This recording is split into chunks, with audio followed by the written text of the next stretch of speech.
Good morning. I am Jonathan Drapkin. I'm the President and CEO of Hudson Valley Pattern for Progress. And welcome to Rockland County. This is an event that we love to do. We do one in the north with the 4 county executives in Dutchess, Ulster, Orange, and Sullivan. And we do one here in the southern part of the Hudson Valley with Westchester, Rockland, and Putnam. We like to shake things up a bit. We like to do things, not always the same each time we do them. So we're going to make a couple of changes today. In your program, I am listed as the moderator, and there will be someone else moderating today. My staff voted. I got outvoted. I talked too much. And we want to make certain that we get through all the issues that are important to all of us.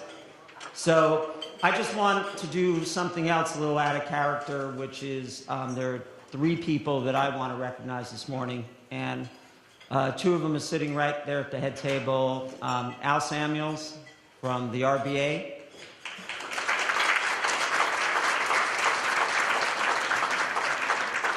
And Marsha Gordon, who from Westchester. And the 3rd person I want to recognize is my predecessor in this position, who works down here in Rockland, which is Mike Datula. And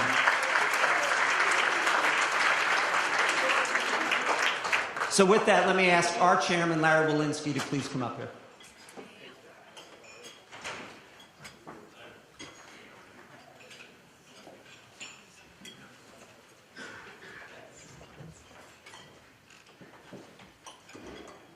Could we all rise for the Pledge of Allegiance?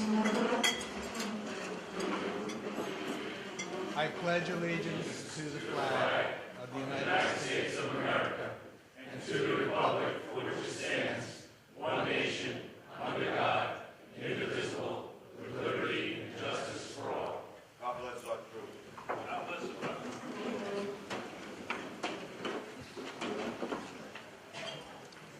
Good morning, everybody. It's a beautiful Hudson Valley morning. My name is Larry Walensky. I'm chair of Pattern for Progress. I guess the first thing I'd like to do is thank our county execs for attending today, give an official thank you on behalf of the organization and our board of directors, Ed Day, Bob Astorino, and Mary Ellen Odell. And this is a wonderful event that we have in 2 parts of the region. We have our northern event and our southern event. That's because this event has become very popular, and we can no longer get everyone together in a single room. It's a matter of logistics. But I guess that's good news and speaks to the importance and the interest of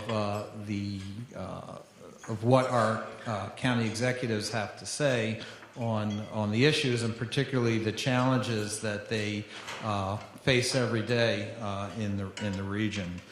I'd like to take 1 second just to recognize those Pattern board members who are with us here today. So if you all could please rise and be recognized as a group.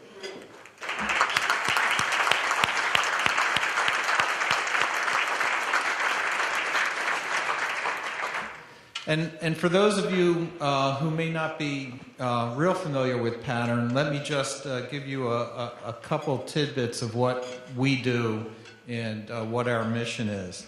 Our mission at Pattern is pretty simple. It's to view everything about the Hudson Valley in a regional context. Our core belief is that the quality of life in the Hudson Valley is dependent upon looking at issues regionally and developing regional solutions to regional challenges. So in line with that belief, we have created this event to bring our county executives together to discuss some of the common and increasing challenges they face and to see how they can work together collaboratively, regionally, in fact, to address those challenges.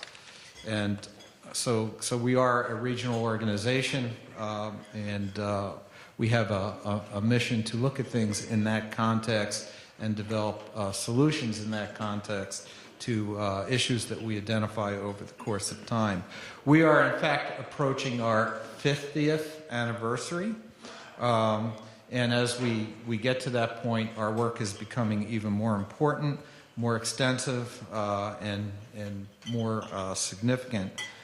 We would ask all of you folks who may not know us well to please reach out to us, talk to us individually, get to know us better, become involved, join our efforts. If you're not a member, we'd love to have you. I think you'll find that there is a lot of value in being a member of this organization. So at this time, I'm going to turn the podium back to our president. Oh, no, over to our vice president of strategy, March Gallagher, and she'll be introducing the county executives more formally and laying out the program for this morning. So thanks again.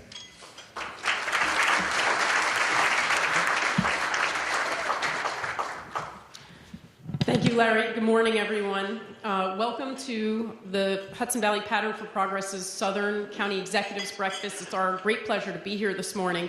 And I just want to note that this event would not be possible without the generous support of our sponsors for this event: Westchester Medical Center, AKRF, Central Hudson, Chase, Connor & Associates, Construction Industry Council, Holt Construction, Keenan Bean PC, Marshall & Sterling, Mohonk Preserve, Monticello Motor Club, SUNY New Paltz, and Vanacore de Benedictus di Giovanni and Waddell. As you may know, with support of our membership and sponsors like this, Pattern for Progress has been providing critical policy research in the Hudson Valley since 1965. But we're not here this morning to talk about Pattern for Progress. We're here to learn from our leaders in the region about governing during tough times. So joining me to moderate our panel today is Pattern board member and principal member of the law firm Keenan Bean, Rick O'Rourke. Rick, if you could join me on stage. Thank you.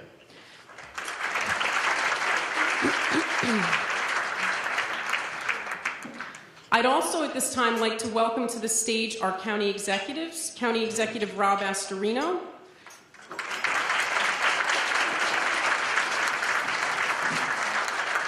from Westchester, may I add, Rockland County Executive Ed Day,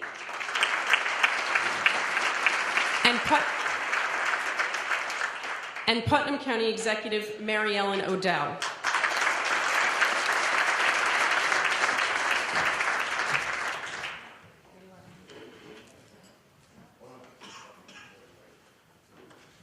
County Executive Day, would you like to say a few words of welcome?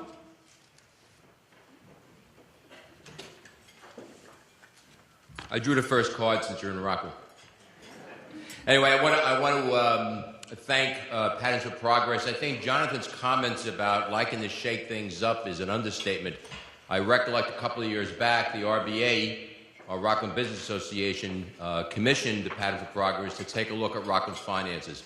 And I was very happy as a seated legislator at the time to provide as much information as possible, because I looked at the critique as a sounding that we needed help.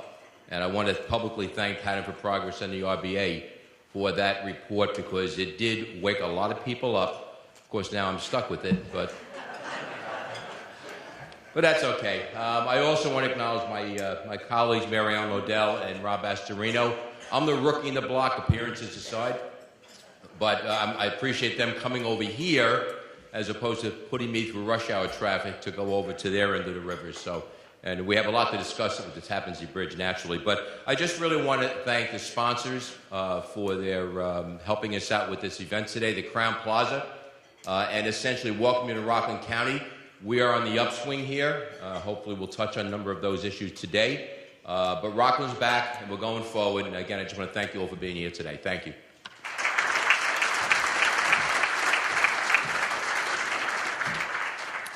Okay, I just want to tell you a little bit about how this is going to work. Rick is going to be asking the county executives some questions, and then with the question at hand, we will come to the audience for a question or two as we cover each topic. So we're not going to hold Q&A till the end. We will do it following each question. And then finally, before we get started, there's something you all can help me out with. Everybody take out your phone, and I'm not asking you to turn it off. I'm asking you to go to Facebook and look for Hudson Valley Pattern for Progress and like us on Facebook. Of course, I know the bankers aren't allowed to use Facebook, so they can look for us on LinkedIn, okay? No, all joking aside, if you do follow us on social media, you will learn about our research and future events. And speaking of future events, we have an exciting one coming up May 19th. We have an infrastructure conference, a regional infrastructure conference. There's material on your table, and you're all invited, and we hope that you'll consider attending. Now, to start our discussion, I'm going to turn it over to Rick. Thank you. Good morning, everyone.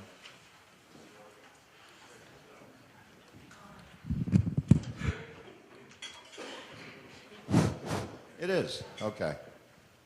Good morning, everyone, and good morning, and thank you for your service. Having been involved one way or the other with government over many years, I recognize the trials and tribulations that each of you has, and your leadership. So, is this working? Now, let's start with you, Mary Ellen. All right.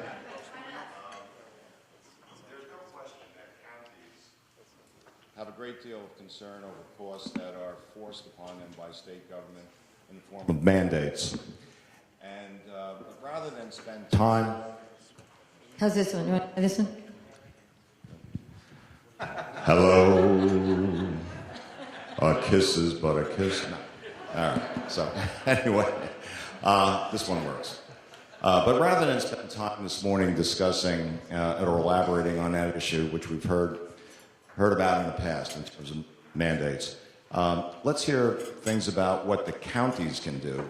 And Mary Ellen, let's start with you and see if you can share with us some of your thoughts or what you're trying to do, in particular in the area of Medicaid fraud. There was an interesting article recently in the Journal News about one doctor that billed $20 million in 1 year. In any event, we know it's a problem, and we know there's a mandate. What are you doing? Can I have that back? Thanks.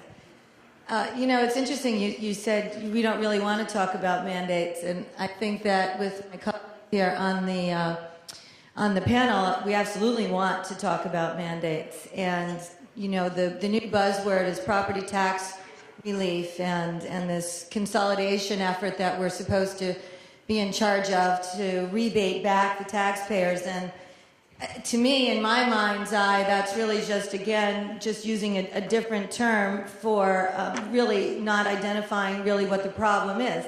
And it is all about the mandates. In my county alone, for every $100 that a taxpayer writes a check for, $70 goes right up to Albany. And that leaves me as the county executive with only controlling 30% of my budget. And in that 30%, I'm responsible to provide safe roads and social services and keep our outside agencies that, to me, represent the quality of life issues in our county, such as our libraries and our Humane Society and Cornell Cooperative, and all of the reasons that people come or stay in Putnam County.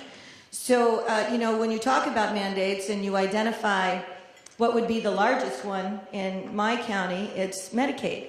And what we've done while we're waiting for Albany to do something, of which they have not done anything, to help close loopholes or, in fact, help identify accountability and efficiencies, what our administration did was we hired a consulting firm. The Bonadeo Group came down, and within a couple of weeks, they were able to identify cases that were not eligible for Medicaid just based on identifying where there was some misrepresentations, if you will, in the applications. And within this short period of time, we were able to avoid 72% of the applicants, and that provided us with a cost avoidance of $650,000, which is just about my cap for the year. So we were able to do that with a very small contract, and at the same time, we were able to enhance the skill set of our county employees who really have been struggling with all of the nuances and all of the technology that lays itself out in the Medicaid applications. And so, to us, it was a double win. Now, if you look at those numbers and you roll them into the numbers that my colleagues here have, if I could capture $650,000 in my beautiful neighborhood of a county, you can only imagine what you would capture.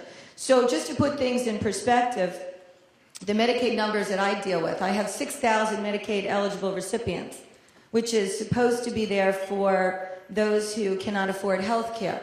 And that costs my county $10 million. If you add on the state and the federal piece to that, it's $97 million for those same 6,000 residents. So if you look at what we were able to capture just by that one little initiative in 6 months, you can see that we're gaining some kind of traction. But the most notable piece to all of this that we found out was an example. There was an applicant who was Medicaid eligible, even though they owned a $1 million home. They were self-employed and they had a $500,000 valued income property. They had IRAs and they had overseas savings accounts. And they were eligible for free medical health insurance. To me, that's astounding.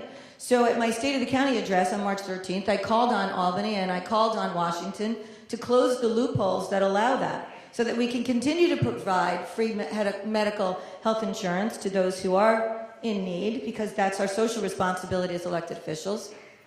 But Albany and Washington have to do their fiscal responsibility and close those loopholes. So that's just one little example of what we're doing in Putnam County. Rob? Did that?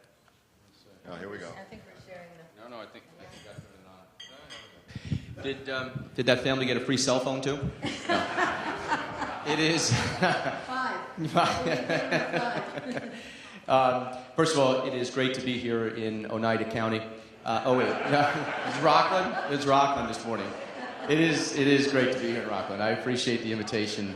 We're all dealing with the same kind of stuff, and it's relative to our budgets, but it's all the same kind of stuff. And so now it's fun for me to sit back, and I'm probably from Area Ellen too, to watch Ed have to go through it for the first time.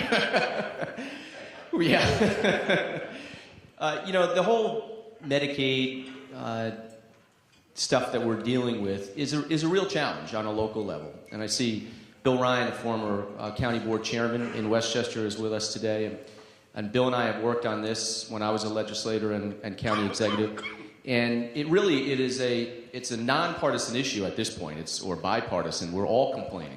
There are 18 county executives in the state, Republicans and Democrats, and whenever we get together, we always complain about the same things because it's always affecting us, and nothing changes. Our budget in the Department of Social Services is over $500 million, so it's a big, big department. And my gift when I came into office from my predecessor was a $166 million deficit.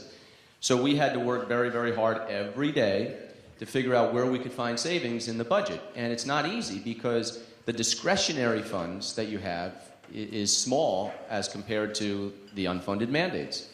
And only in New York, just to put it in perspective, so we get, for every $1 that Albany sends us in state aid, they send us $1, they charge us $2. So at the end of the year, we've got over $250 million basically in money that we don't have, that we've got to come up with to send to Albany. And we're talking about pensions, which has been completely out of control. You've probably read them. In our case, in 2001, the total cost for Westchester County government pension was $3 million, $3.3 million. Today, it's $101 million. 12 years later, it's a 3,000% increase. That is gobbling up everything. And then you throw Medicaid, I'll take your 70 cents on a dollar. Ours, 85 cents on every dollar. Rockland, I think, is a lot worse. So for us, every $1 we take in the property tax levy, literally 85 cents goes up the thruway back to Albany for just 9 of their mandates, 9 of the top mandates. Medicaid being the biggie, pensions, of course, early intervention, probation, you go through some of these other things. So we have no say over this. That's the frustrating thing. We have no say on most of it, on eligibility, on controlling costs in many ways. So for us, the options are bad, really bad. You got two very bad options. Raise taxes, which we have said for the last 4 years, no, and a fifth one will be coming, no. And then, of course, cut services or lay off our workers. None of that is good. The third option is not being looked at, and that's what you have to do. If the state is going to take away aid, and they're doing that in schools with the gap elimination, which you've probably heard of, taking away school aid, and put a hard cap on what we can raise, then we've got a third option that hasn't been looked at because the first two are not palatable. The third option is you've got to change the rules. You've got to allow us on a local level to be able to manage this better. And that could be work rules, a whole host of things. So if you're going to force us to do a program and not send the amount of money necessary to administer that program, then give us an opportunity on a local level to do things different and better and more cost efficient. And generally speaking, they don't. So we're stuck. And that's what we've been advocating, the three of us and 18 county executives and every legislator in New York and mayor and school board member, et cetera. And the more we scream, the deafer they get in Albany. So, this is a problem we're all dealing with on a local level, and it does affect services because if we're sending money and most of our budget up to Albany, and we've become the ATM machine for Albany, and they have not had to curb spending on their level, and why should they? For all intents and purposes, it's become a state property tax now. Everything that we bring in goes right back up to them, and if you were getting something free or you didn't have to worry about what it cost, you probably wouldn't change things either, and that's what's going on in Albany right now. I'm going to try and build on what my colleagues have said without repeating a lot of it, but obviously you're all going to know the experiences are very similar. I'm old school. If you want to run it, you should own it. We don't have that in New York State. We get direction, we have to run it, nobody wants to own it, and we're stuck with it. The issues of Medicaid, the amounts, our Medicaid bill almost equals our entirety of our property tax collections. It's staggering. We try at our level to deal with any kind of abuses. We have a very aggressive approach done by the Department of Social Services. We have an investigative unit within DSS. We have a district attorney on board. And even with that, we have to make judgments. And this cuts to the heart of a lot of this. A lot of the funding, they'll say, is not local share. But we're left to try to deal with the aftermath of illegality. And we have to invest resources here to address it. It becomes quite difficult after a while. When we speak about mandates, what I found, again, I was a legislator for a bit of time before I became county executive. Our local representatives had a summit over in New City to speak about the issue of mandates. And I had one request. I said, when you create legislation, include in your clause how you're going to pay for it. Just don't pass something that sounds wonderful and then expect us to pay for it. It's a simple, common sense approach, something we all deal with every day in our budgets. Next thing you know, we have a bill comes from Albany. It's about early voting. Now, I'm not going to get into a debate about the merits of early voting. We can discuss that left and right, up and down. The reference to the fiscal implications was passing at best and insulting at worst. But here would have been the impact if that was passed on Rockland County. The cost of that one bill, and one of the representatives who I directly spoke to about watching the bill before you create a bill was a sponsor. But the cost of that one bill to Rockland County would have eaten up the entirety of a 2% property tax increase. So in order to serve one mandate, the allowable amount of money that we could raise the property tax by would have been eaten up completely. And that brings up the issue of the 2% cap. It is bad policy because many people out here understand when you deliver product to your customers, you're not looking to raise anything. You're looking to do zero. But it has to be across the board. The whole state has to be under the same mandate of ensuring costs don't go up beyond zero. That's what your goal should be. That's not the way it is.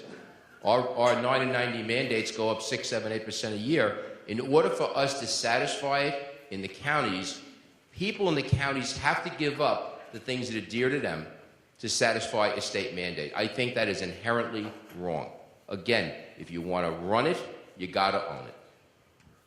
Okay, we'll take a question from the audience on mandates or Medicaid fraud. Does anyone have a question for any of the county executives? Guess not. All right, back to you, Rick. Oh, We have one okay. right here. Say your name and where you're from, sir. Ryan Carter, Rockland County. There was a lot of talk about Medicaid and the eligibility guidelines. If there was local control, what would you change about those guidelines? Just what I said. Just what my initiative, just what our initiative did by bringing in the Bonadeo group, having someone who really understands how sophisticated Medicaid gamers are. Let's face it, they're gamers. They know the system. Most times they're a legacy. They've learned it. They've learned how to game the system from their friends or families or whatever network they're in. And when you bring in experts like that, they understand what the gaming is all about. And if we could continue to do that with workers' comp as well, we would see a lot of savings. Fraud is a tremendous burden on all of our county budgets right now, in both Medicaid and in workers' comp. And the best thing that we can do is again, bring in the experts and let them review the applications and take it from there. And I just want to say one thing. This 2% cap, it is not a 2% cap. It's never been a 2% cap. Last year, my cap was 1.66, and I think this year we're looking at a 1.4, something 5, 1.46 or something like that. So again, this is another shell game here. It's not a 2% cap. Never has been since the day it was imposed. And it's not on the taxes, it's on the levy, what's collected, which equals generally a different tax rate. So the cap could be 1.7% or 2%, but your taxes could go up 3, 4, 5, 6, 7%, depending on what the assessment is, the valuation, all that kind of stuff. In Medicaid, we're talking about Medicaid. Just to put it in perspective on real dollars, we're spending about $55 billion a year in New York on Medicaid. Now, that would make my eyes glaze over too, because we're talking billions and trillions, so what does it mean? We spend more in real dollars in New York than Texas, Florida, and Pennsylvania combined. So you cannot tell me this system is not broken, not just totally with fraud and waste in it. The problem is we need to make sure the money is there for people who are eligible and who actually need it, because all the money that's being thrown overboard in waste and fraud is costing us dearly in other things, like parks or police or whatever else we want to do on a local level, because that money should be going towards that. So, when we talk about attacking waste and abuse and everything, it is going after the people who are gaming the system, should not be on it, and that is coming at the expense of the poor and needy who are eligible, who this program was designed for in this partnership between the federal government and the state government, not the county government. But New York is one of only 2 states in America that charges the county a portion of the state's share, and that in and of itself, I think, is very wrong. Anybody who just listened to that and doesn't understand that this system is broken is just not listening. There's no other way of putting it. New York State and their relationship with Medicaid is absolutely out of control. It makes no sense in any way, shape, or form. And to the point that my colleague Rob just made, there are people who genuinely are in need, who are waiting to get help. And there are folks who are gaming the system. In addition, let's not forget also providers, and that's something we're very lucky to have an aggressive DA looking at that end of it also. But there are people looking for help and people who are gaming the system, who are ahead in the line, and those truly in need are not getting it. We have to, as a society, understand something. We are there to help people in need. But we have to take a step back and listen to commentary such as what Mary Ellen mentioned about the application process. When do you truly have need? When you have cars, when you have a house of $500,000, it just shocks the senses to the average person. I'm a middle-class kid from Brooklyn. It's as simple as that. My way of being raised was you bring children to the world when you can afford them. When you have your children, you try not to be a burden on even your family. Burden on your government? Absolutely not. it's a self-reliance that I think we need to have back in our country, and it's a self-reliance we need back in our counties. And the state has to understand they got to partner with us and deal with what clearly is a broken system of Medicaid. Because if they don't, what's going to happen is there'll be no money left. This model just cannot continue. Think about Medicaid. Think about the money that does not need to be spent by any measure when you compare to other states, compare to the scope of what we pay here. Think about what could be done in New York State and all our counties if that money was used in a different manner. Just think about that for a second. First of all, I can't stand the word entitlement. Okay, now it's become entitlement. So everyone is entitled to something. Well, it's a benefit. It's supposed to be a temporary need. It's supposed to be a temporary assistance. What's become now an entitlement for a long period of time with no incentive to get off that entitlement. And so where we find ourselves is a system that is on a runaway track, and it is gobbling up everything in a budget and consuming every dollar that comes in. We're at the point where there's nothing left for the other things. One of the things I think would be good is if the counties, and in New York we have to, if the counties are forced, and it is being forced, to have this partnership with the state, then what I would like is for the federal government to allow a waiver for New York in this way. If the counties have to pay for this, the counties have to run this, administer this, etc., then let each county decide what benefits above the federal minimums that they would like to provide for their own citizens. And each county can be different. If some want to be more generous, then that's up to them. That's fine. That's a public policy issue that the elected officials can have in that area. And if others want to be less generous or go to what they're supposed to do, which is the federal minimums, which this state is way above the federal minimums, but if they want to do that, then that's fine too. And I think that's a way we can have a public policy debate and conversation about how our money is spent locally. On those happy notes, let us continue as we talk about money. And Ed, God bless you. I think we're all well aware of, those of us that are not residents in Rockland County, we certainly read about the fiscal crisis. And we've read about, unfortunately, how close to bankruptcy. And what are some of the steps and the measures that you are taking right now, which must be a very formidable task? What are you trying to do to pull the county out of the fiscal shape that it's in? And for those who are not paying attention, I inherited something similar to my colleague, $145 million projected deficit as of the end of last year. Third week of January, we're $42,000 away from defaulting. $42,000 away from defaulting. To say we're in crisis, it would be an understatement. This is something that took a number of years to get into, and I referenced that earlier with the Pattern for Progress report. It's going to take a number of years to get out of it. However, you have to take the first step of the journey. First thing we did, we send a message. I took a 10% pay cut. Now, I can guarantee you that is not going to solve the fiscal crisis of Rockland County. Well aware of that. I'm not that well paid. But I guarantee your wife was happy with that one, too. Yeah. She said, can I get 10% more time home? But, that was a message, and I actually introduced that as a legislator before I became county executive. My office, 10% less cost in salaries. There's a narrative here. It's starting to take root. Operations of government. I found an organization. I use the word organization because I hate the word government for a reason. People tend to think of government as a box. I have a lot of years in the private sector. I look at the word organization as something that can be vital, alive, can change, can move, and can pivot with the times and get things done. That's what an organization can do.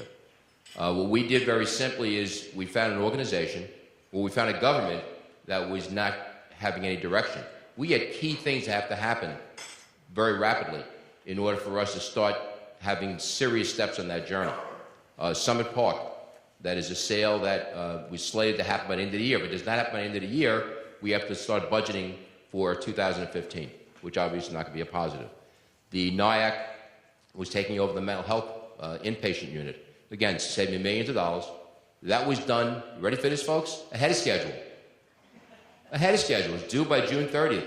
It's done as of last week. These are just some of the things that have to happen in order to get us back on that fiscal path. Overtime controls. Sounds like something normal in the private sector, right? We didn't have any. No overtime controls. Now we have them. Department heads. I had asked all my department heads before I got in office, I want resignations.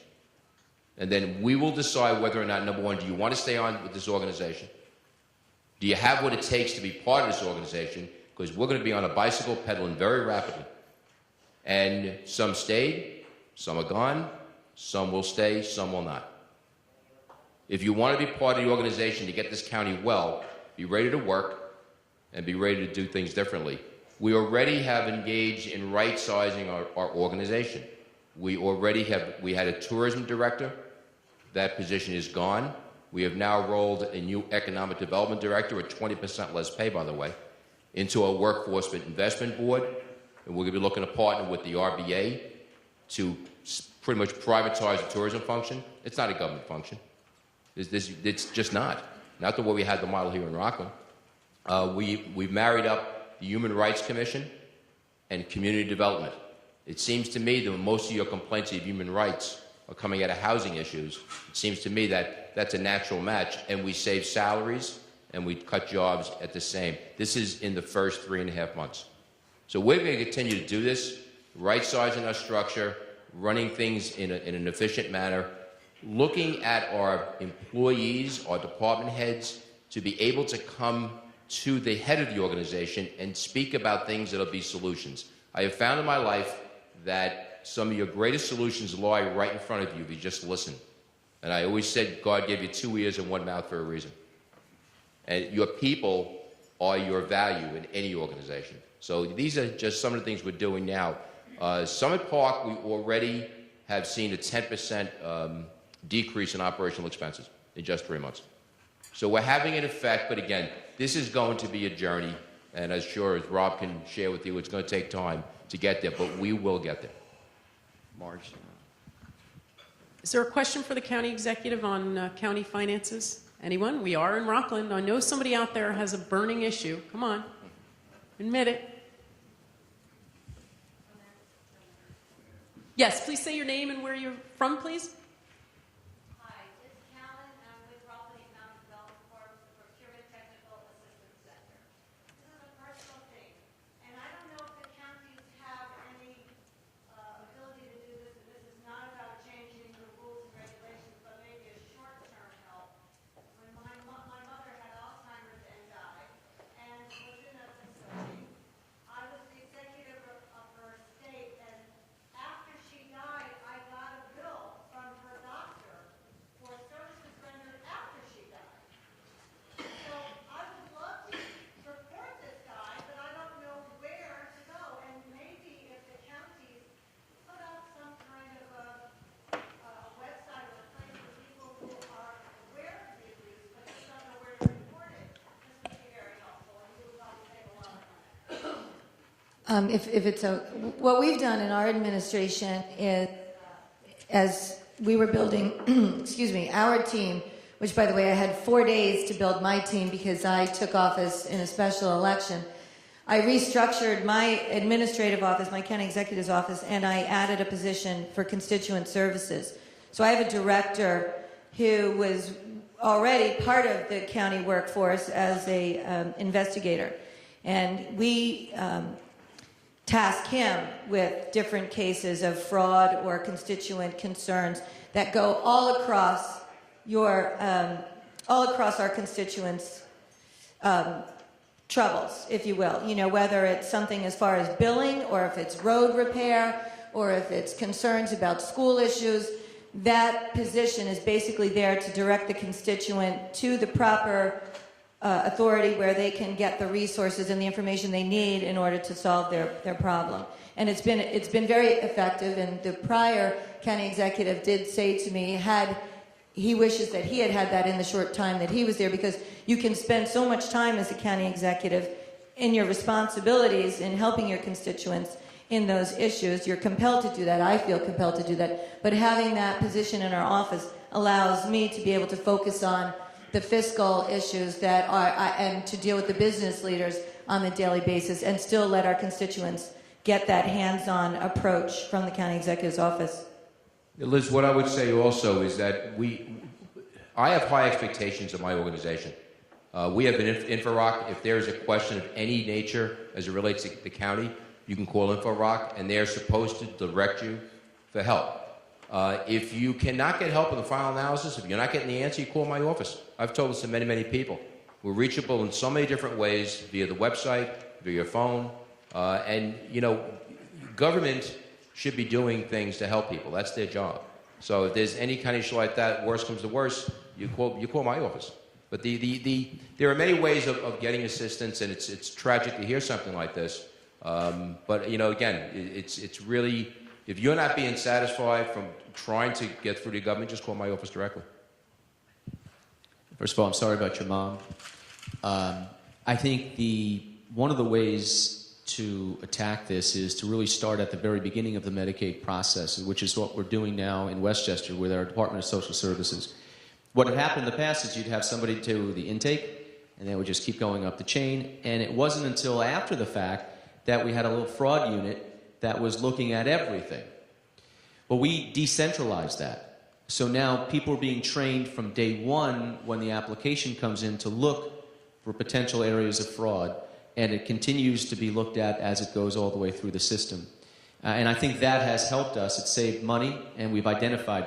I think on your particular case, too, you should be making sure that the district attorney is aware of that case. And certainly that is one of their responsibilities, is to identify that and prosecute that as well.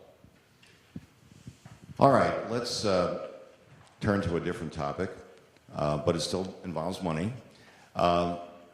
Perhaps the most significant infrastructure project in the last 50 years is something that many of us crossed to get here today, which is the Tappan Zee Bridge. And it's wonderful that after such a long period of time that we're finally taking the steps. Rob, Ed, are you satisfied? Are you satisfied with the finances? Are you satisfied in terms of what are we going to talk about in terms of tolls? What about mass transportation? One of the things that's near and dear to Pattern's heart, building bridges, trying to consolidate services, trying to make the quality of life better in this Hudson Valley region. The bridge is a very, very important component to all of this. But the construction's there, it's ongoing, but is there going to be collateral damage at the end of this? First of all, I applaud Governor Cuomo for finally getting this bridge project done. It had been talked about for a long, long time, and so the cranes are up, the bridge is actually getting built, and I applaud him for that. Obviously, some of the problems I had with the bridge is, you know, when I was on, and I am still on, the Metropolitan Transportation's Council's board. It's part of NIMTEC, but it's a board that has 15 members. The county executives are part of that, and every decision that is made on that has to be unanimous in order for any project in the New York region to get federal funding. And as we were going through this process, I was going to withhold my vote on the Tappan Zee Bridge, and therefore the billions in loans that New York State was going to apply for in order to build this bridge.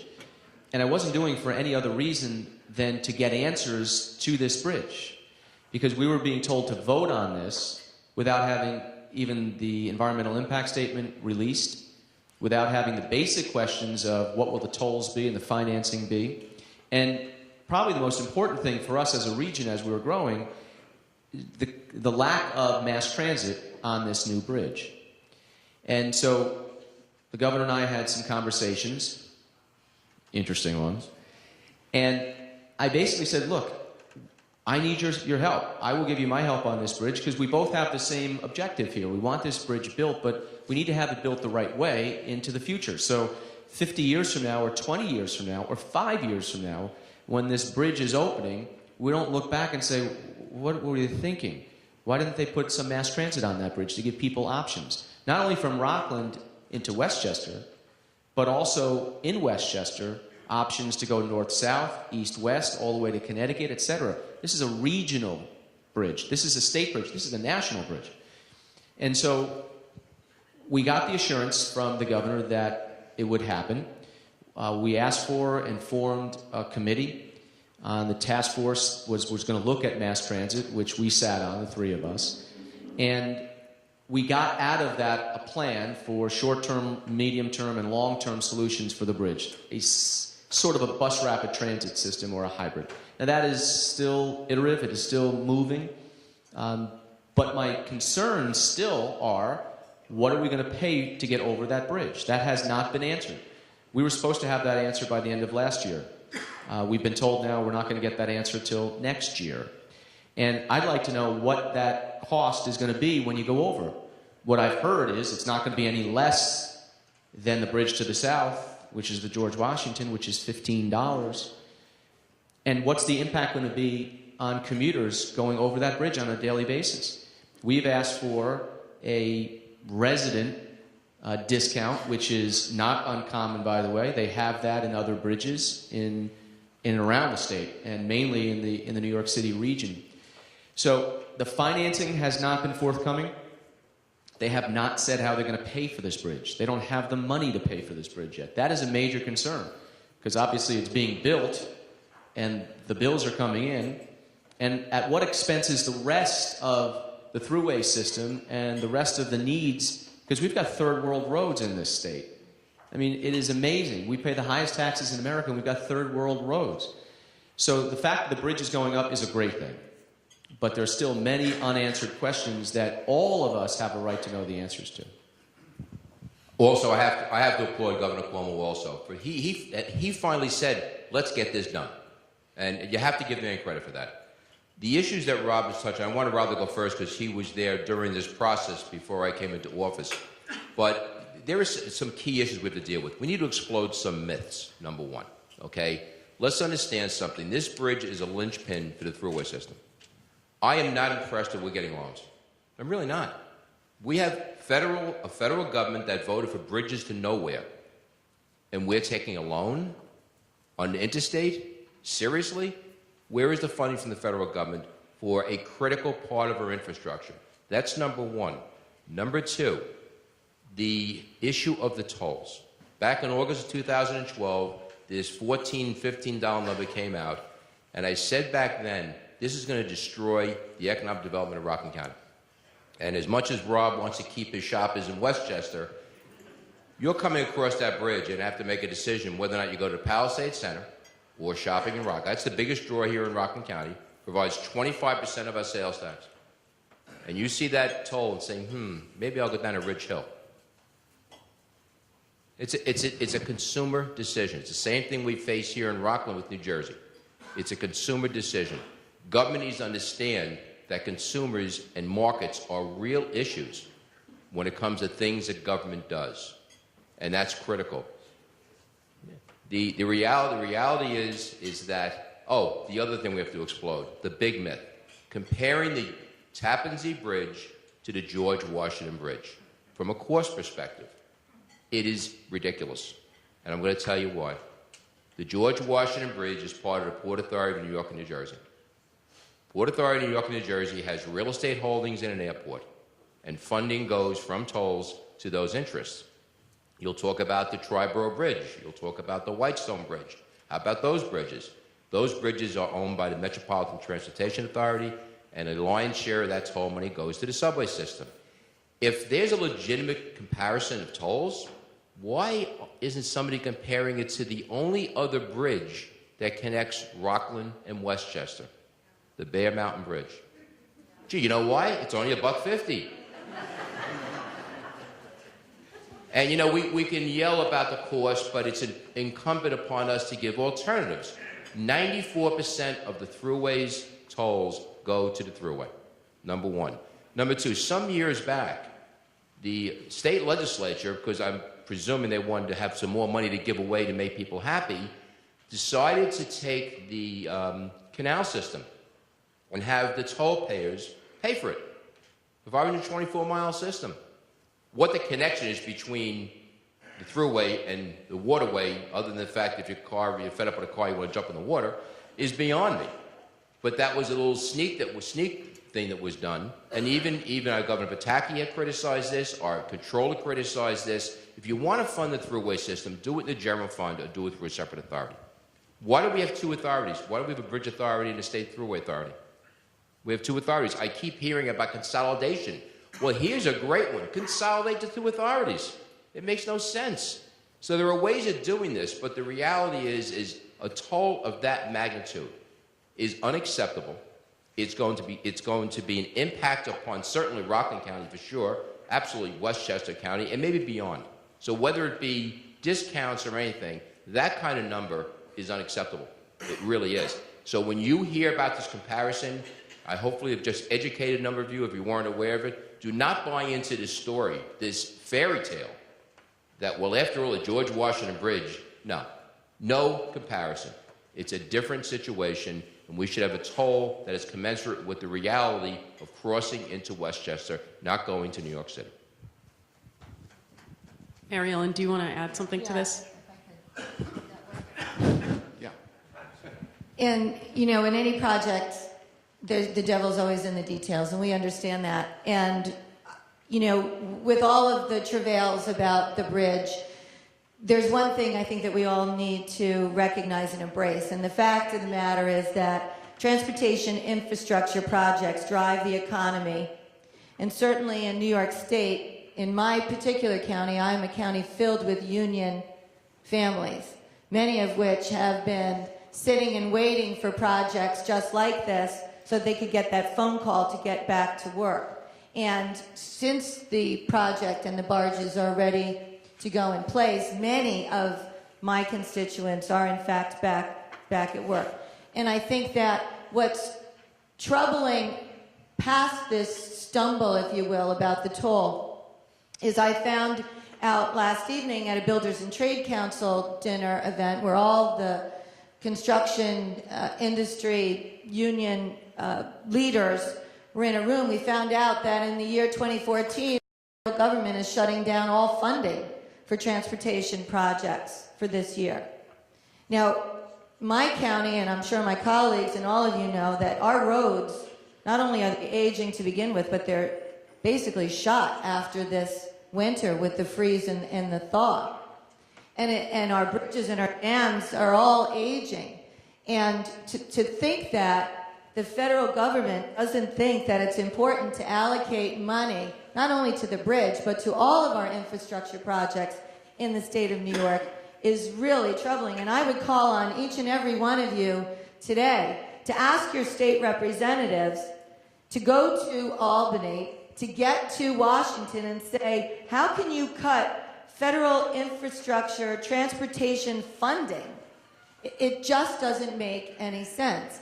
And I would also like to say that the Tappan Zee Bridge is not only critical for Westchester and Rockland transportation, but because everything is being valued now in a regional approach, and because we live in the shadow of Manhattan, which we've already had situations that required people to leave Manhattan as quickly as they can to get home to any of the boroughs or to upstate, to our counties, that Tappan Zee Bridge and the mass transit component was very critical, because in an event in Manhattan, 9 million people are dropping down out of those buildings and they're trying to get home. And that bridge needs to be one of the strongest ways and avenues to get our families out of Manhattan. So that's just my 2 cents. I want to, just before we jump to something, the Rockland County's financial picture right now is, I know, a challenge for you. And as the county executive for Putnam County, who I'm very proud to say, we still maintain our AA2 Moody credit rating, and we have a very healthy fund balance, and we're actually starting to pay down our pension bills because of efficiencies that we've been able to implement in my administration, such as consolidation of functions and facilities, and we've implemented some programs in our Consumer Affairs Department, as well as our tax foreclosure and finance and selling off real estate properties. And these are just some of the ideas that keep us ahead and keep generating revenue. And although government is not supposed to function like a business, it can if it collaborates correctly with the business community in engaging in ideas. And one of the things I've noted about your last 3 months, 90 days, if you will, and as well as County Executive Estorino, what we have done in our administration is brought in a lot of individuals from the private sector. Myself spending most of my career, if not all of my career, in the private sector, taking that business sense into the third floor, if you will, in my case, and allowing individuals from the private sector to be part of government so that they can share and collaborate ideas. Most people would think that that would be a collision course, and in fact it's not. It's example to terrific collaboration. And I just wanted to note that I am there for you to show you some of the examples of what we've been able to do to build on efficiencies in our government. In our short time, less than 1,000 days, it can be done. And I want to thank you, and most people are probably not aware of the fact that we are already in the process of setting up a council for Hudson Valley executives, because we want to speak with a unified voice. And you can see already that we draw off each other as far as things that we've experienced, things that we're going to be doing, things that we need to do. To your point, we actually had a transition team put together 1 week after Election Day. These are folks who I knew for many, many years in the private sector, union, school boards, folks with a financial background, management background, legal backgrounds. They laid out a chart, a course for us to follow going through the first year, and we are now reconvening the information that was found out during that 5-week process prior to the end of the year. And again, government cannot run like a business, but it doesn't excuse government from taking the best precepts of business and applying it. There's nothing wrong with that. I mentioned earlier overtime controls.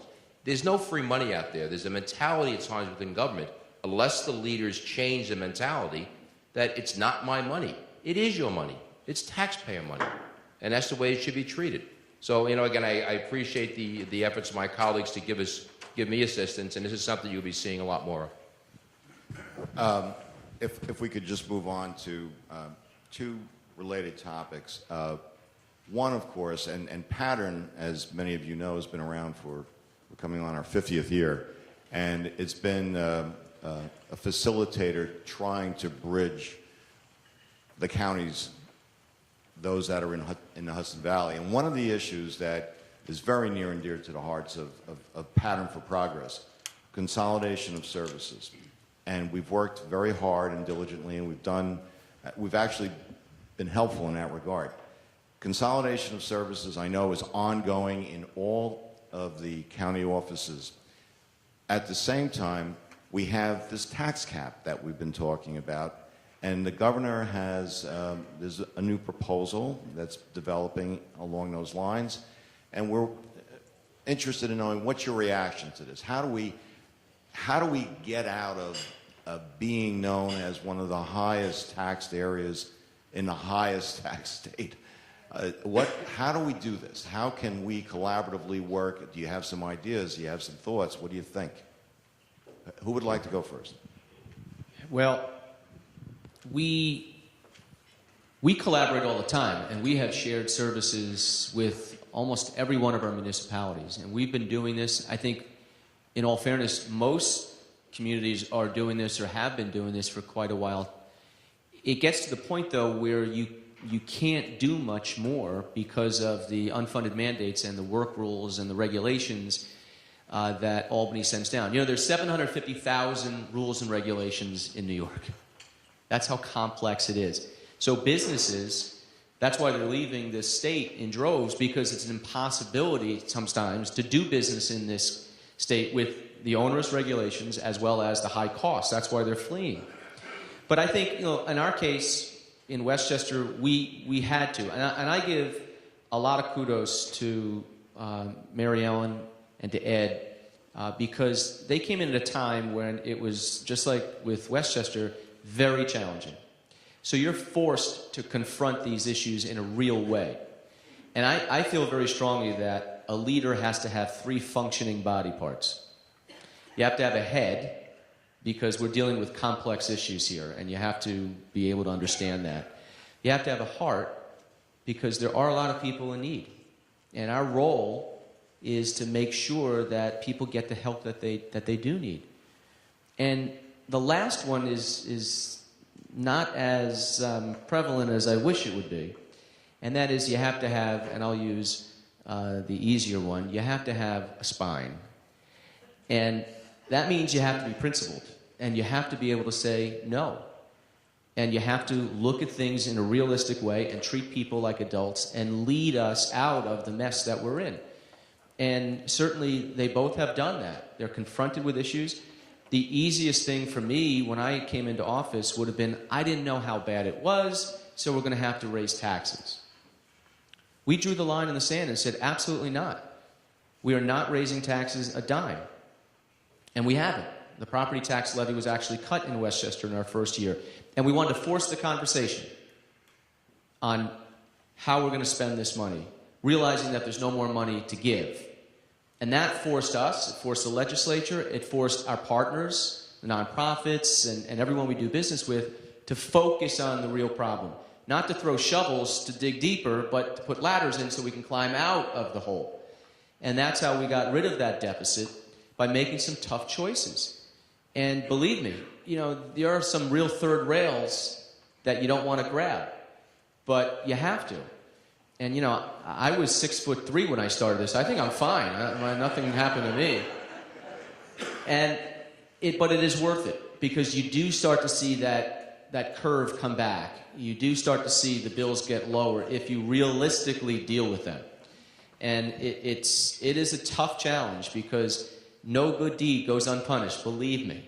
And there is politics in everything, certainly in the business that we're in. And you just look at it and say, well, obviously that makes sense. And to some others it doesn't, for whatever reason. But you have to deal with that. You have to keep forging ahead. Otherwise, it gets very easy to take the path of least resistance, which is just say yes. You know, every well-intentioned idea, I'm sure it's nice, but you don't think about a year later or 5 years later or 10 years later where it will get you. And it's hard, but it has to be done. And I congratulate Mary Ellen and Ed for doing it. Whether they're forced or not, they're doing it, and that's a good thing. To your question, I still haven't gotten a grasp on exactly how this proposal is going to work. I really haven't. I mean, I've heard that every entity within the county has to be below the cap. So I think the thought process is that the county executive will convene a meeting in a big room, bring a baseball bat in, and make sure everybody stays below the cap. This is how I understand this. Whether that's viable, workable, is beyond me. So we marshal on and do what we have to do. Shared services have been brought up a number of times. It has been done, and we're actively and aggressively engaging in it now. I mean, Rob and I understood from day one, we share a bridge and a river. There's got to be something we can do together, and that's what we're working on.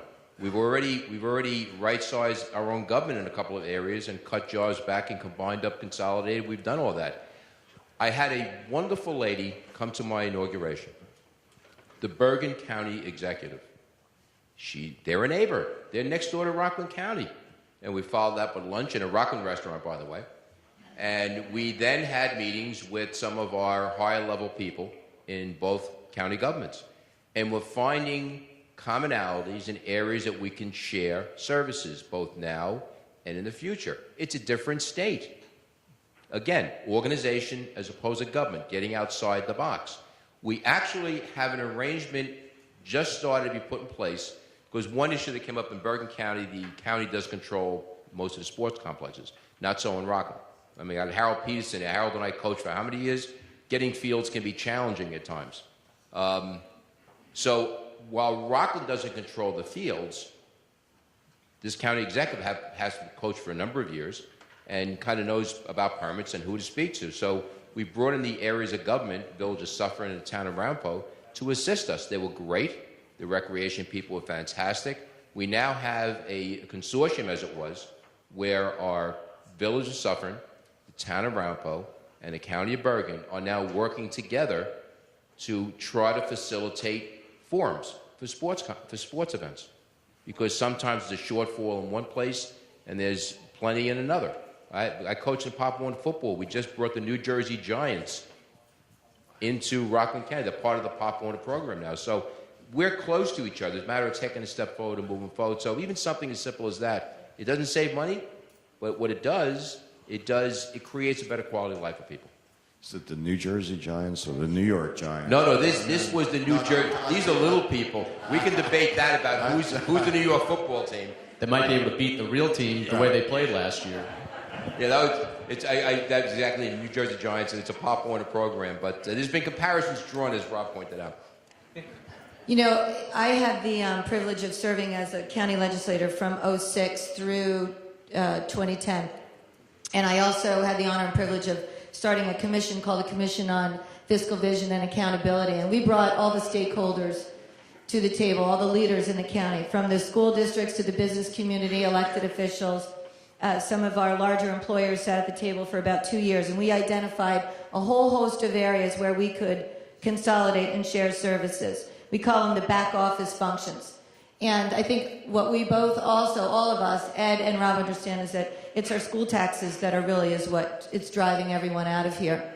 And the school district superintendents who sat at the table, who we tried to convince that back office functions were probably the first and best place to start to grab efficiencies, they're no longer at the table. They took their retirements and got out because I think they see what's going on down the road, and that's a consolidation of superintendents in our school districts. If you look at just the school superintendent's office and their support staff and their budget, if you knocked all of them out, I have 6, if you knocked them out and just kept one, the savings would be absolutely incredible. And that's where the trending has to be. It has to start in the back office functions. Now, in my time as county executive, because I did so much work as a legislator in identifying the low-bearing fruit, if you will, where we can consolidate, we've already consolidated functions and facilities. We've put our risk management into the law department. We put our youth bureau and social services our youth bureau in under social services. Just 2 examples of where we found efficiencies and financial savings. We also put real property into our Commissioner of Finance.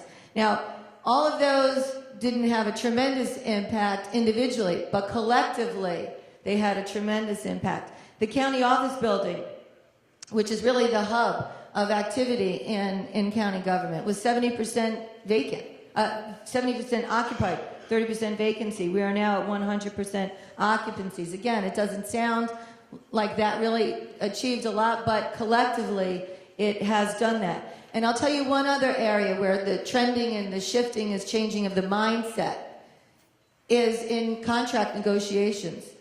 I was fortunate that we just came to an agreement with one of our collective bargaining units, the Civil Service, CSEA. Now, their previous contract of 5 years, they garnered a 16.5% increase. We spent 2 years explaining to them that that was no longer an option unless the other option would be layoffs. And we finally have come to an agreement where over the next 5 years, they'll see a 3.5% increase in their salaries. And that tells me that working together and explaining and sharing all of our ideas and all of our challenges, even the unions are understanding that it's better to find and work together in savings than it is to have no job and to sustain layoffs. And that will save our taxpayers, that contract, quite a bit of money over the next 5 years. And in addition to that, we've renegotiated 3 of our major contracts in healthcare and jail and transportation. And if you can do that in those 3 areas, if you can renegotiate contracts and come in with a better dollar, then your communication skills across the board are really resonating, and people are really understanding now, as you said, entitlements. The trending is not about entitlements anymore. It's about keeping yourself employed. It's about keeping services at the highest quality that you can deliver, and it's about collaboration. This is an issue near and dear to Pattern's heart. I think we're going to be looking at shared services and consolidation in the infrastructure context, which I wanted to just thank Mary Ellen for raising that important point and mention to you again that we're going to focus on that on May 19th. We want you all to come. But since it is such an issue of importance to Pattern, I thought we'd reach out to the audience and see, we have hundreds of government entities in the Hudson Valley, villages, towns, counties, school districts, special districts. Is there a question from the audience on anything that the county executives have said with respect to shared services and consolidation or the new proposal at the state level with regard to that? Any thoughts there? Can I add one thing, if there's no question? Can I add one thing Please. about that? First of all, to Mary Ellen's point about the unions, when I came in, we had 8 contracts that were open, that expired. And our unionized employees, which is most of the county, had never paid a dime for their health insurance, not one. And that's where I drew the line in the sand and said, I am never signing a contract until you start paying for health care just like everyone else. And that concept to them, I mean, you should have seen their reaction, like, huh? We're not paying for health care, we're government workers. And I said, you are going to pay for health care because I'm never signing a contract. And so we entered into negotiations. They tested me for 2 years. And quite frankly, we were able to pick up some Republicans in the legislature, which brought a little more balance. And now they came to the contract negotiations with their eyes wide open, realizing that I was serious about this. And in the meantime, we had downsized county government because that was our only tool. And so we're down 14% in our workforce. Our own staff is down 19% in the county executive's office. We did cut spending. And the options weren't great. Lay off workers. And when I told the union leaders, some of the union leaders, not all, this is our only option. We need your help, so start paying for health care in a fair way. I'm only asking for fairness here. I'm not asking for you to do what no one else is doing. And we started the way. When I got in there, we said my county executive, the elected officials, and management are going to start paying for their health care for once, finally. And we did. We led the way. I was never going to ask them to do something that we weren't going to do ourselves. And you know what the answer from some of the union members was? The leaders? Then lay them off. Lay them off. And to me, that was such an eye-opener. Because the system, the way it is today, means that 5 years later, we still don't have a contract with our CSEA unit. 7 of the 8 did bargain, and we did end up with groundbreaking contracts where they are paying for health insurance now, probably a little less than you and I would pay in the private sector, but it was a major breakthrough to get them to pay between 10 and 15% for health care, and new employees now 20%, and in retirement, in perpetuity. So that's a big breakthrough. But we just got a report from the fact finder, and this is such an arduous process. The fact finder talks to both sides over a course of a year or two. Everyone gives their evidence and facts, and et cetera, et cetera. And it was recommended that for the retroactive, there would be 0% wage hikes, and going forward, there would be increases in pay, but that they would start paying for health care at 7% for the employees, and it would go up to 10 by the end of the contract is over, and the new employees would pay 20. So far less than I would want. But I was willing to have a settled contract so we can move forward and they start paying for the health care. They just rejected that. And so what happens next? This goes on and on and on. And in the meantime, they continue to get free health care. And in the meantime, they still get increases in their longevity payment, which means the calendar turns to another year. You just have to stay alive and you get another check.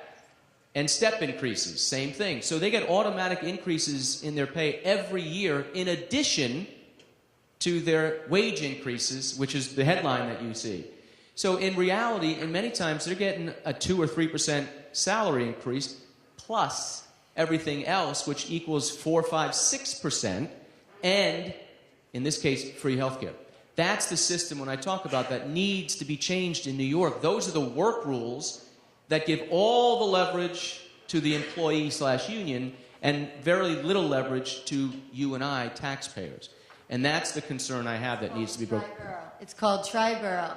Speaking of bridges. Speaking of Albany, that's called Triborough, and that has to change. Yeah, there needs to be reform in this, and it's only one state in America that has this kind of law, and it's New York. And we've got to bring a little more balance back to the taxpayers in this case, and there needs to be some reform in that, and I think both sides have to be open to that. Taxpayers and tax burdens relate to something else that I think is important to bring out, and that is the aging demographics. Millennial generation, they're not moving in. We're all getting older, and we're seeing the mean age creep up and creep up, and that leads to the issue in terms of livability, the tax burden, and the increasing problem with finding affordable housing. I know it's a very sensitive topic, Rob, but perhaps you could talk a little bit about affordable. Is Reverend Al Sharpton here? Is he here today? A little about affordable housing, because quite frankly, it's not an issue just in Westchester County. It's going to happen. It's going to happen in Rockland. It's going to happen in Putnam. It's going to happen in Dutchess. Are there lessons to be learned from what Westchester is going through? Well, let me start. Broadly speaking, affordable housing is a goal we should all have, and we do. I mean, I'm proud of Westchester's history with affordable housing, going back to all the previous administrations and continuing with ours, and I'm assuming and hope it will continue with whoever the next county executive is. And we are working with our communities. We're being asked by communities for help, and we do that. My problem in particular to the settlement from 2009 has to do with complying, and we're well ahead of schedule in building affordable housing in the 31 eligible communities. We have 403 of the 750 units done. We could not have exclusionary zoning in Westchester if we couldn't get it done. It's already, as of right, it's there, it's legal. We want this. We love the diversity of Westchester and all the different types of housing options. There's no question about that. But in our case, I'm not going to yield to the federal government making new demands on Westchester that's not in the settlement from '09 and trying to take away local authority on land use decisions for zoning just for a couple $1 million in grants. It's not worth the money to give up our local authority over what we have in the state constitution. And there's a reason why each community sets up in different ways, for one area for single-family residential, another for multifamily, another for retail, etc. That is part of our pattern's progress, if you will. That's our land use development that we have in each community. And every community offers options in different ways. And we'll continue to do that. We definitely have to do that. As far as the aging, I mean, we have an aging population in Westchester and in the Hudson Valley. There's no question about it. I think it's 20% of our population is over the age of 65, and that is growing.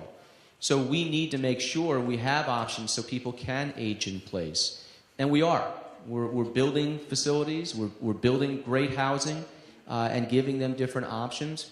And one of the things that was done recently, I think it was the New York Times, basically said that it was interesting demographics, that our counties, if you will, our communities, were losing youth. We're using young people to New York City.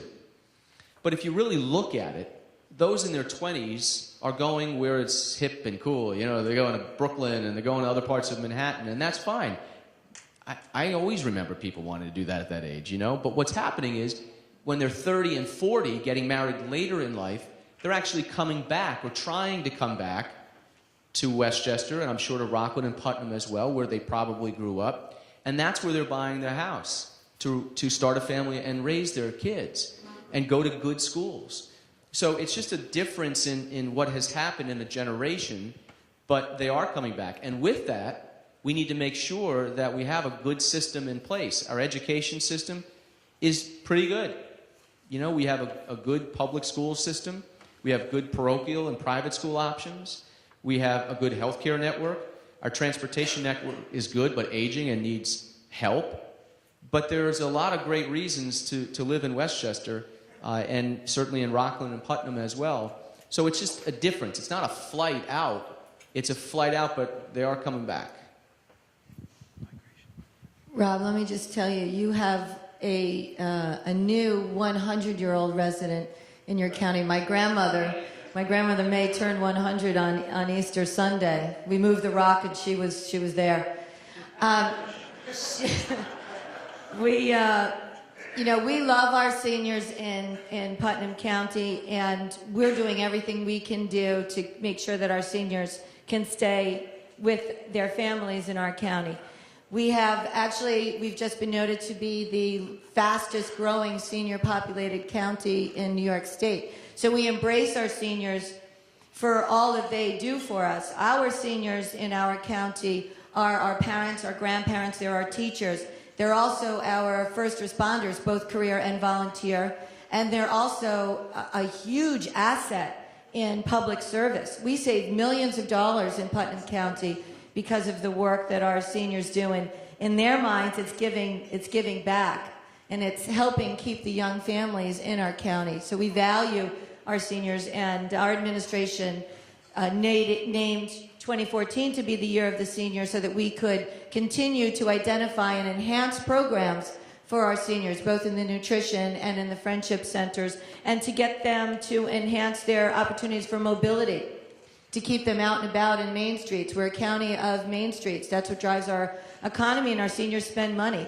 So to keep them in our county is extremely important to us, to keep them in the homes, and increasing the opportunities for grandparents to babysit so that mom and dad were a two-income family, so mom and dad can work. I mean, I couldn't have been a career woman and raised two beautiful kids if I didn't have my grandmother, May, and my parents available. It's the way that life is right now. Family is really the most important thing for all of us, and it helps promote, we help and encourage them to be healthy and to stay well and to stay active. So we identify any opportunities for senior affordable housing in our county to the best of our ability.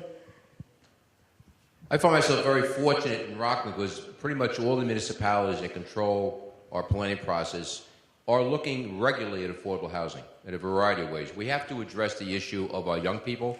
That was our biggest loss in Rockland County the last 10 years, was our young people. We're very reliant upon volunteer services here in Rockland. So there has to be efforts made to retain volunteers, and that's something that is ongoing in many of the municipalities. The same goes with our seniors. I'm a former Civic Association president, and my experience, by and large, with seniors is that they want to age in place. They want to stay in their neighborhoods. There is a need for 55 active senior housing, but there are other proposals that go out that you have a senior selling their home, moving to another location, and pretty much not taking anything away except maybe $100,000, maybe, or even coming out neutral. It's not an option. So these are things you have to worry, you have to concern yourself with. From the county perspective, we are now ensuring from the county planning department that every municipality understands that it's a professional certification necessary to be in a planning board. It's something that seems to be lacking, and with like results at times that you can expect. So that's something we're engaged in now. We also have a master plan that we regularly convey to keep that broader picture there. But when you speak about affordable housing, I'm going to share an experience. I think all of us can go back 20, 30 years. We bought a house and we had a mortgage payment. And in that mortgage payment, a certain amount of it was taxes. It's completely changed.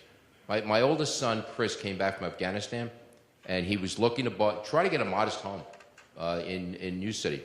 And I said, "How's it going?" He says, "Well, look, it's expensive. We all know that, but I can afford that." And he pointed to the mortgage in principal. But I can't afford that. That was the taxes. They were almost equal. So when we speak about affordability, affordability isn't about building more housing.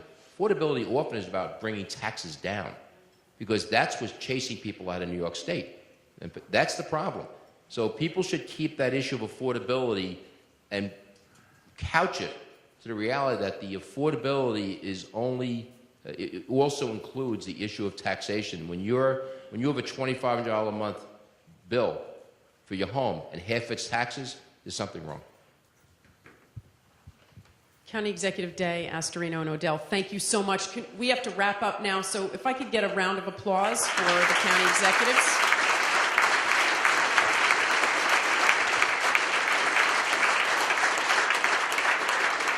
Sorry I'm not giving you closing comments. We are out of time. We promised people they could be out of here by 9:30, and I know people have other places they have to get to. Thank you to the audience for coming. We so appreciate you supporting Pattern. Look for our future events, and thank you, Rick, for helping me moderate. Have a good day.